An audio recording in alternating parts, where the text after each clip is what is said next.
Okey kan, ramai yang tanya saya, kereta apa yang kalau nak jimat minyak tapi tak nak pening pasal charging? Jawapan saya adalah Toyota Corolla Cross Hybrid HEV. Sebab korang boleh isi minyak macam biasa dan kereta ni lebih jimat berbanding dengan kereta petrol biasa. Teknologi hybrid yang ada pada Corolla Cross HEV ni sebenarnya sudah berusia 25 tahun berada di pasaran global. Jadi bila kita bawa kereta ni dalam keadaan jam, bila masuk highway, kadang bila stop and go traffic, yang mengambil peranan untuk memandu kereta ni adalah motor elektrik. Kadang-kadang je enjin ni hidup untuk mengecas bateri. Saya dah test sendiri kereta ni. Saya dah isi minyak dan saya jalan-jalan.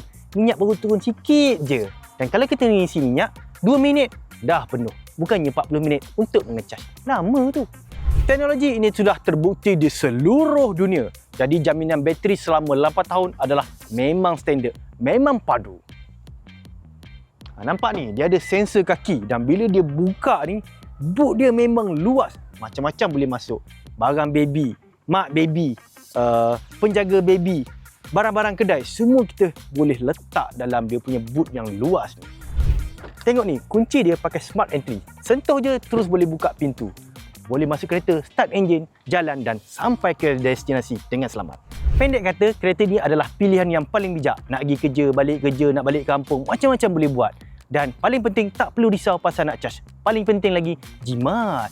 Jadi, pergi ke showroom, test drive kereta ni dan rasai kehebatan Toyota Corolla Cross Hybrid HEV.